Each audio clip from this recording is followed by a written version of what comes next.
हम लोग का नेशनल पार्टी है, तो नेशनल पार्टी का अपना एक एजेंडा होता है। तो पार्टी 5 इयर्स में हम लोग क्या करना चाहिए ऑलरेडी तय करके रखता है। हम लोग का जहाँ तक कॉन्स्टिट्यूंसी का कॉन्टेक्स्ट में बोले तो उसमें बहुत कुछ चैलेंजेस है, क्योंकि अंडर डेवलप्ड है सारा अरुणाचल।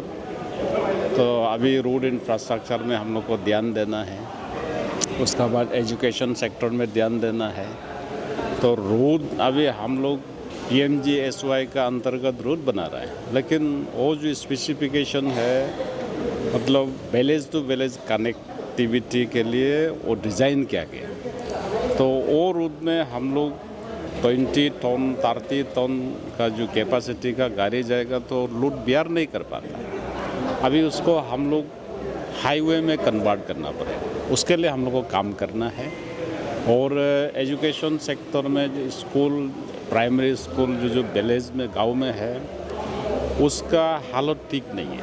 वो मेरा कॉन्स्टिट्यूंसी में सिर्फ नहीं, ऑल अरुणाचल में सेम है। तो उसके लिए मैं अभी अपना स्पीच में बोला है गवर्नमेंट को हम लोग को प्रेशराइज करना है करके हम लोग एक साल में कम से कम 4-5 हज़ार करोड़ का एलोकेशन करके एजुकेशन सेक्टर का जो इंफ्रास्ट्रक्चर जहाँ नहीं है उसको पूरा बनाना है।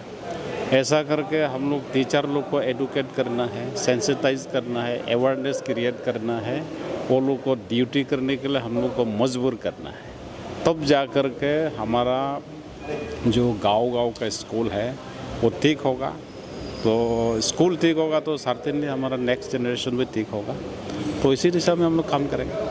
तो सर आप जैसे कहा कि आपके एरिया अभी तक बहुत बैकवर्ड है, तो सर आप किस चीज़ में स्टार्ट करके फोकस करके आप अपनी जो ये आपकी टेन्योर में आप डेवलपमेंट लाने की कोशिश करेंगे? फोकस तो मैंने अभी जो बोला है, एक तो इंफ्रास्ट्रक्चर रोड इंफ्रास्ट्रक्चर है, एक तो स्कूल का इंफ्रास्ट्रक्चर और बिल्डिंग इंफ्रास्ट्रक्चर में आएगा, और दूसरा जो है हेल्थ, ये सेक्टर में ज़्यादा फोकस करना है। ये बैकवर्ड मेरा कॉन्स्टिट्यूंसी में नहीं है, ऑल अरुणाचल का सेम है। एवरी कॉन्स्टिट्यूंसी में अब आलो ठीक होगा, पासीघाट ठीक होगा, जीरो ठीक होगा, लेकिन जो बस्ती है सर्कुल है वहाँ का कंडीशन सेम है। तो उसको फुल फ्लेजेड हम लोग को अगर विकास करना है पैसा चाहिए, और पैसा कहाँ से आएगा? हमको गवर्नमेंट को अप्रोच करना है, भारत सरकार को, राज्य सरकार को। और मैं आशा करता हूँ हमारा जो सेंट्रल लीडरशिप है, स्टेट लीडरशिप है, बहुत ही ऑप्टिमिस्टिक है। वो लोग हम लोग को साथ देगा और हम लोग 5 इयर्स में कम से कम हम लोग का जो टारगेट रखा है 80% 90% अचीव करेंगे, मैं ये आशा करता हूँ। तो सर आप यही बोल रहे हैं कि आपका जो 5 साल का टेन्योर में आपकी कंस्टिट्यूंसी में ज़रूर बदलाव और डेवलपमेंट कुछ तो आएगा? हाँ, वो तो श्योर है, जैसे भी इस बार बदलाव आएगा। लास्ट टेन्योर में मैं PTA से था, उसका बाद में फिर कोरोना आया, उसमें 2 साल हम लोग का ऐसे चला गया। तो 7 लेजिस्लेटिव असेंबली का जो 5 इयर्स का टेन्योर था वहाँ में हम लोग खास काम नहीं कर पाए। अभी तो कोरोना भी नहीं है, और फिर मैं खुद को बोलता हूँ कि मैं भाजपा का एक नॉमिनी का हिसाब से इलेक्ट हुआ हूँ, सीधा गवर्नमेंट में पार्टिसिपेट करेंगे। तो विकास का रास्ता जो है वो हाईवे जैसा होगा और कम होगा। तो सर मेरा तरफ से एक सवाल आपसे ये रहेगा, क्योंकि जो लोअर सियांग डिस्ट्रिक्ट का हेड क्वार्टर जो है आपका कॉन्स्टिट्यूंसी में ही गिर गया है, पड़ गया और पड़ने जा रहा है, और तो अभी तक इसका कोई इंफ्रास्ट्रक्चर डेवलपमेंटल एक्टिविटी कोई भी नहीं हुआ है। तो इसका ऊपर लोग भी बहुत सवाल कर रहे हैं, तो आप इससे क्या भरोसा दिलाना चाहेंगे? ये गवर्नमेंट का तरफ से जो करना था वो कर चुका। कैबिनेट ने अप्रूव किया है कि CG जो है हेड क्वार्टर होना है। उसका बाद में वो असेंबली में प्रस्ताव लाया, डिस्ट्रिक्ट रीऑर्गेनाइजेशन एक्ट जो लोअर सियांग बनाया था उसको हम लोगों ने अमेंड किया।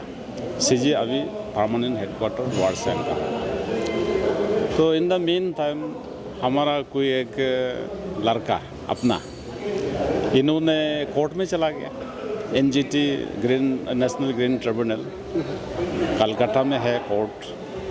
तो कोर्ट में एक पिटीशन डाला है कि कोर्ट को बताया कि वो कान्हे वाइल्ड लाइफ सेंचुरी का इको सेंसिटिव का एरिया में आता है और ये यूएसएफ एरिया में आता है, उसको फॉरेस्ट क्लियरेंस लाना है। तो एनजीटी कोर्ट ने कॉन्विजेंस लिया, तो हम लोगों को इंजैक्शन दे दिया है कि आप लोग अभी कंस्ट्रक्शन नहीं करना है।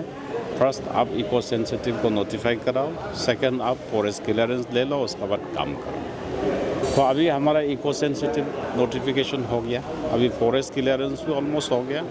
जब ये आपका इन ऑल रेस्पेक्ट सारा पैरामीटर जो हमको कोर्ट ने दिया है वो मीटअप होने के बाद में इंफ्रास्ट्रक्चर शुरू होगा और 5 इयर्स के अंदर में तो हम लोग सारा कर लेगा। तो सर मेरा और एक सवाल आपसे ये रहेगा, स्पेशली नामसाई डिक्लेरेशन के अनुसार जो इंटर स्टेट बाउंड्री इश्यू को लेकर के आपका कॉन्स्टिट्यूंसी में जो 3 बस्तियाँ जो है असम पार्ट में गिर गई, but they do not want to stay in Assam, always want to remain in Arunachal Pradesh. आप इसको क्या कहना चाहेंगे? मैं एग्जैक्टली असम में चला गया ऐसा नहीं है। एज पर नामसाई डिक्लेरेशन के नामसाई डिक्लेरेशन का हिसाब से वो नामसाई डिक्लेरेशन जो है लोकल कमिटी बोल के एक कमिटी था जस्टिस चैटर्जी का लीडरशिप में, चेयरमैनशिप में। तो वहाँ में लिखा था कि 3 किलोमीटर का दायरे में जहाँ असम उसको कॉन्स्टिट्यूशनल लाइन बोलता है और एसपीटी भी बोलता है, हाई पार्टी ट्रिपार्टिट कमिटी का एक लाइन है, वो लाइन को रेफरेंस लेकर के 3 किलोमीटर का अंदर में जो अरुणाचल का आदमी उसी ज़मीन में बैठा होगा, आप लोग मतलब उसी अंदर में एक्सरसाइज करना है बाउंड्री का। तो हमारा दूरपाई चंपाक जो सुगम तो 3 किलोमीटर का दायरे से बाहर है। तो जब 3 किलोमीटर का दायरे का बाहर है तो हमारा जो रीजनल कमेटी बनाया था, रीजनल कमेटी का मैंडेट का अंदर में नहीं, तो उसको सीधा चीफ मिनिस्टर जो आसाम चीफ मिनिस्टर और चीफ मिनिस्टर लेवल में डिस्कशन होगा। तो चीफ मिनिस्टर लेवल में डिस्कशन करके 3 बस्ती को अरुणाचल में डाल दिया, लेकिन जो पेरीफेरियल एरिया है उसको आसाम में कर दिया, लूपिंग कर दिया।